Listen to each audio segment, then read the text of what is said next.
साल के वो आखिरी महीने की रात। धनपुर वासियों ने आज तक ऐसी ठंड की रात नहीं देखी थी। उत्तर से आने वाली ऐसी सर्द हवाएं हड्डियों को चीर रही थी। पूरा गांव घने कोहरे की सफेद चादर में लिपटा हुआ था, जैसे कोई अनिष्ट होने वाला हो। गांव के मुख्य चौराहे के कोने पर माधव काका की पुरानी चाय की दुकान थी। कोहरे के बीच दुकान की धुंधली रोशनी और सामने जलता हुआ अलाव ही एकमात्र सहारा था। और आग के पास दो पुराने दोस्त बैठे हुए थे। विजय भाई, ऐसी ठंड तो कलेजा कपा दे रही है। रेडियो पे कह रहे थे इस बार रिकॉर्ड टूटेगा। सही कह रहे हो सुरेश, अभी तो शुरुआत है।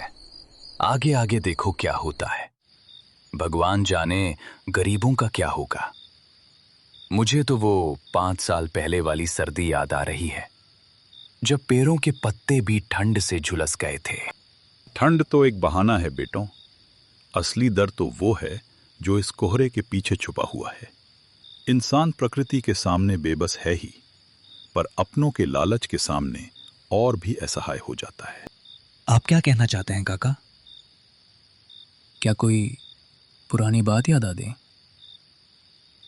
आज की ये धुंध, ये बर्फीली हवा मुझे 20 साल पुरानी उस खौफनाक रात की याद दिला रही है। वो घटना किशनगढ़ गांव की है। उस साल किशनगढ़ के सरकारी स्कूल में एक नए मास्टर जी आए हुए थे, दीपक त्रिवेदी। शहर के पढ़े लिखे इंसान भूत प्रेत पर विश्वास नहीं करते थे। उनके आने के दूसरे दिन ही ऐसे ही कड़ाके की ठंड शुरू हुई। एक शाम स्कूल का काम खत्म करते करते उन्हें देर हो गई। चारों तरफ सन्नाटा था और कोहरा इतना कि हाथ को हाथ न सूझे। भगवान, कितना ठंड है। काश एक कंबल साथ ले आता। रास्ता भी ठीक से नहीं दिख रहा। तभी पीछे से एक भारी आवाज आई। वो गांव के सबसे बुजुर्ग व्यक्ति हरिराम बाबा थे। मास्टर जी, आप इतनी रात को इस सुनसान रास्ते पर कहाँ जा रहे हैं? अरे बाबा, डरा दिया आपने। बस घर ही जा रहा था, पर रास्ता समझ नहीं आ रहा। अकेले जाना ठीक नहीं बेटा। चलो मैं तुम्हें मुख्य सड़क तक छोड़ देता हूँ। दोनों चलने लगे। रास्ते में एक बहुत बड़ा बंजर खेत था, जिसे गांव वाले अभागा खेत कहते थे। तभी दीपक की नजर खेत के बीचों बीच खड़ी एक काली आकृति पर पड़ी। बाबा देखिए, इतनी रात को उस बर्फीले खेत में कौन खड़ा है? क्या वो कोई किसान है?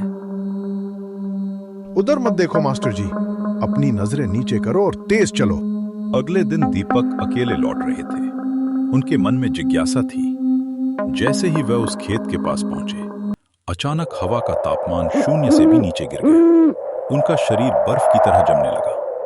तभी वही काली आकृति उनके सामने आकर खड़ी हो गई। मेरी जमीन, मेरी फसल किसने बर्बाद की? आप कौन है? मुझे जाने दीजिए। तुम सब एक जैसे हो लालची। मेरी जान ले ली और अब मेरी जमीन छीनने आए हो। दीपक जान बचाकर भागे और सीधा हरिराम बाबा के घर जाकर गिरे। जब होश आया तो बाबा ने उन्हें उस रूह की हकीकत बताई। वो कोई साधारण किसान नहीं है मास्टर जी। जिसे आपने देखा वो गोपाला था। 20 साल पहले वो इस गांव का सबसे सीधा किसान था। वो गांव के बड़े जमींदार ठाकुर रुद्र प्रताप की जमीन पर काम करता था।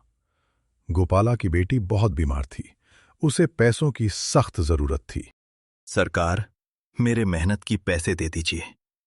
बिटिया अस्पताल में दम तोड़ रही है। भाग यहां से, अभी कोई पैसा नहीं है। काम करना है तो कर, नहीं तो रास्ता नाप। अगले दिन ठाकुर की फसल किसी ने उजाड़ दी। ठाकुर को शक हुआ कि यह गोपाला का बदला है। उसने गोपाला को उसी खेत में इतना पिटवाया कि उसकी जान चली गई। मरते वक्त गोपाला के मुंह से बस यही निकला था, मेरी जमीन के पास जो आएगा वो बचेगा, नहीं